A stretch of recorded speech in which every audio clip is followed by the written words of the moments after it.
toa i le tautalanga lea ma o le autu o le Lionheart o le liona mono na whatu. Le nuu le lauli masangi e le upule o le liona mai e tele i a winga o le liona e matanofie e le paraai o ia foi pui ma pia au mai i lona malosi ina ia e sosuani la leai ia lana ainga pape nana winga o le matatama o ia le tama. He's very staunchy. He's a person with don't mess with me kind of attitude, and all of our siblings, we have unique individual relationships with him and how to manage that. Whakataula le tusipa ia le leona. Mai oi o le tupu o manu, o se manu e whakamawalunga, mai mātangofie, lona tū mai ma lona mai. O le matutamana ia Seupule na Faamanuia ia le asipululua o me i le tasiva whātolu. Na whaamaine neina o ia i le nuule i whaleula, ma o le ekalesia me totisi na ola mai ai i rato a inga ma tautu ai ona tua a. O lona tama o alofia tu Seupule ma lona tina o Serafina ma posua Seupule. Whai langi a na malanga toa walu ia o na tausonga o i tātou nei o le mawhai o na whakasimai ma ua mālolo o lona usol matua le ia muli au Changchik ma ria le ia taua lona tua whine ma lana tele Seupule ma sāsulu muli anga. O i tātou lo soifua ma mawhai o na whaakasimai a tuai ma ni tua whine lo i Samoa. O ia lea me sao i laulii o tō manatai kolo ona sa sauli ia ma kusua tui tangataola Seupule whapea ia hui so na ote alifia Seupule ia matu uuri na Seupule. E vi ia ma whakataia lea tua i lana tausinga ma lo na lofa ma na Faamanuia no matu tumai a Seupule. Awai lona o langa o ai titi o ia tangata e tautua maalosi i lona ainga.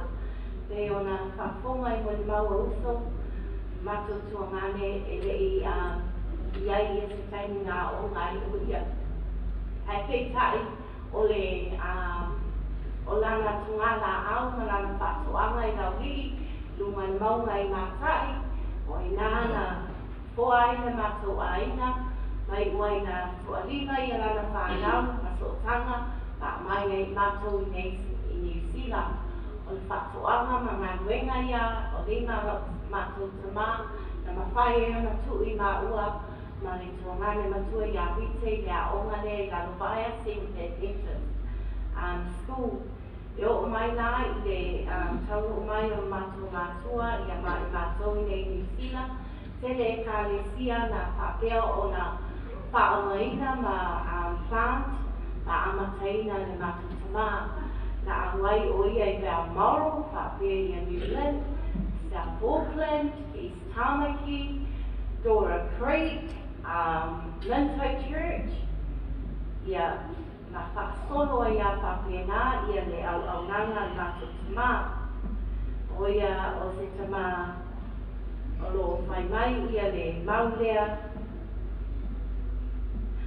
ia o le Iosua, luasu ma whāwha i upesu ma lima, a o nei malo a inga, ngā tōche au aunga i lea li.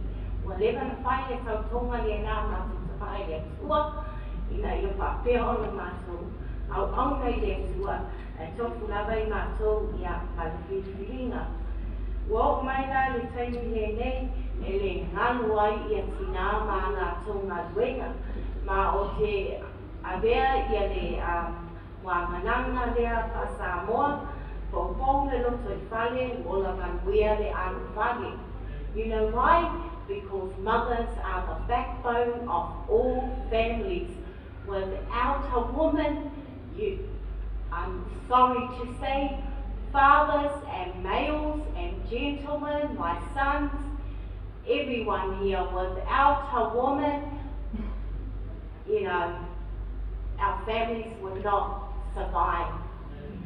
And I pay tribute to our mother, who's passed away, also to Maria, and to my sisters, as well as to all the mothers present here today, even to the mothers of the Ngaluenga, like Minto SSDA, the late Mrs. Puni,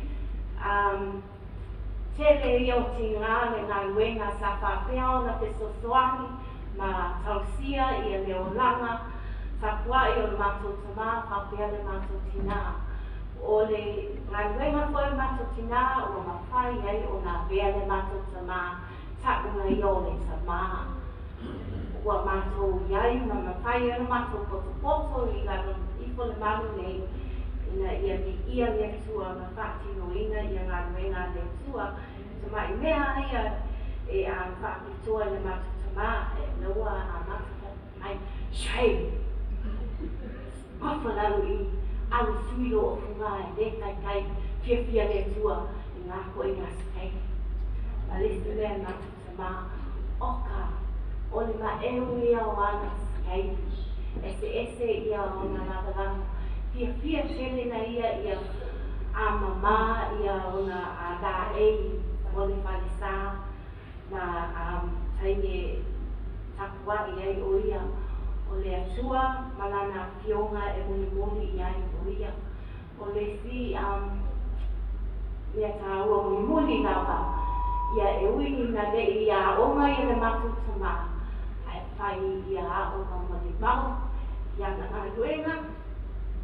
Thank you, Dad. Na kule lea, o Mato o University. Rea mātou ma au nei le tua, so se mea o mātou I nai.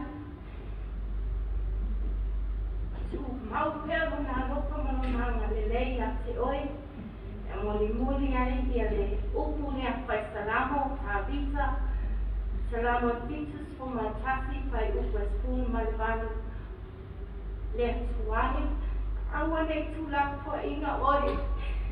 O aso umana e te matua ai, ia tu mauna nā roka manonanga le lei a te oi. A o talagoi mātou whapea hoi o nā aluanui ko te molanga matua. As we are youth and adults, we need guidance from God. We don't have that lived experience.